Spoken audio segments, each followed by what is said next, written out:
शिक्षा मंत्रालय के वेबिनार को संबोधित करते हुए पीएम मोदी तेलंगाना के सीएम केसीआर के उद्धव और शरद पवार से मुलाकात पर महाराष्ट्र कांग्रेस अध्यक्ष ने कहा कि बिना कांग्रेस 2024 की तैयारी मुमकिन नहीं। डोरंडा कोषागार चारा घोटाला केस में आरजेडी सुप्रीमो लालू यादव की सजा का ऐलान आज। और इस साल दादा साहेब फाल्के अवार्ड से कौन कौन सम्मानित हुआ, देश की अहम खबरें देखिए टॉप 9 देश की बात। प्रधानमंत्री मोदी आज शिक्षा और कौशल पर वेबिनार के एक पूर्ण सत्र को संबोधित करेंगे। शिक्षा मंत्रालय केंद्रीय बजट 2022 के ऐलान लागू करने के लिए इस विचार मंथन वेबिनार का आयोजन कर रहा है। वेबिनार में कई प्रासंगिक विषयों पर आधारित सत्र होंगे और इसमें विभिन्न मंत्रालयों तथा राज्य सरकारों के अधिकारी, उद्योग जगत के प्रतिनिधि, कौशल विकास संगठन, शिक्षाविद, छात्र और अन्य विशेषज्ञ हिस्सा लेंगे। तेलंगाना के मुख्यमंत्री के चंद्रशेखर राव 2024 के आम चुनाव को लेकर अभी से मोर्चेबंदी में जुट गए हैं। रविवार को एक दिन के दौरे पर मुंबई पहुंचे केसीआर ने महाराष्ट्र के सीएम और शिवसेना प्रमुख उद्धव ठाकरे से मुलाकात की। मुलाकात के बाद प्रेस कॉन्फ्रेंस में केसीआर ने कहा कि देश की राजनीति पर चर्चा करने के लिए मैं महाराष्ट्र आया हूं। केसीआर ने एनसीपी चीफ शरद पवार से भी मुलाकात की।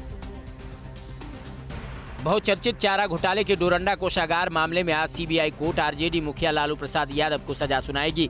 इस मामले में कोर्ट ने लालू सहित 75 आरोपियों को दोषी करार दिया था और 24 लोगों को बरी कर दिया था। लालू फिलहाल रांची के रिम्स के पेइंग वार्ड में भर्ती हैं। जानकारों की माने तो उन्हें 1 से लेकर 7 साल तक की सजा हो सकती है।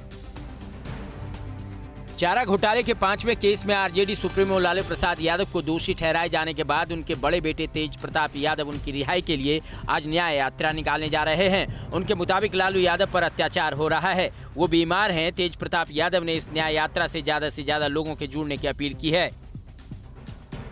पश्चिम बंगाल में 27 फरवरी को होने वाले 108 नगर पालिकाओं के चुनाव से पहले राज्य बीजेपी उपाध्यक्ष अर्जुन सिंह ने आपत्तिजनक बयान दिया। उन्होंने कहा कि अगर नगर पालिका चुनाव के बाद फिर से माहौल बिगड़ा तो ईंट का जवाब पत्थर से देंगे। उनके मुताबिक अगर एक भी जगह बूथ पर दखलंदाजी हुई तो पीठासीन अधिकारी को खामियाजा भुगतना पड़ेगा।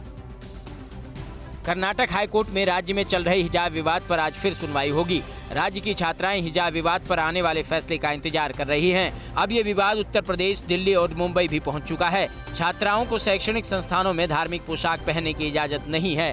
कर्नाटक के मुख्यमंत्री बसवराज बोम्मई ने छात्रों को कोर्ट के अंतरिम आदेश का पालन करने और एकजुट रहने की अपील की है। राष्ट्रपति रामनाथ कोविंद ने उड़ीसा के पुरी में गौड़ीय मठ मिशन के संस्थापक श्रीमद भक्ति सिद्धांत सरस्वती गोस्वामी प्रभुपाद की 150वीं जयंती के समारोह का उद्घाटन किया। इस मौके पर उन्होंने कहा कि देश भर में विभिन्न धार्मिक परंपराएं और प्रथाएं प्रचलित हैं, लेकिन पूरी मानवता को एक परिवार मानकर सभी के कल्याण के लिए काम करना केवल एक ही मान्यता है। Dada Saheb Phalke international film festival awards 2022 का ऐलान हो गया है। इस बार अवार्ड्स की लिस्ट में Pushpa the rise, Ranveer Singh, Kriti Sanon, Radhika Madan, Raveena Tandon, Manoj Bajpayee, Lara Dutta, Aahan Shetty, Kiara Advani, Sidharth Malhotra, film Sardar Udham Singh, another round और सीरियल अनुपमा के नाम शामिल हैं।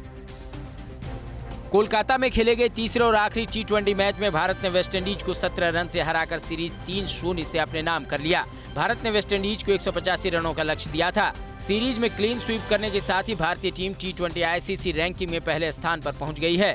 6 साल में पहली बार ऐसा हुआ है जब टीम इंडिया T20 रैंकिंग में नंबर 1 टीम बनी है। परवाह देश की, सोमवार से शुक्रवार रात 10 बजे TV9 भारतवर्ष पर।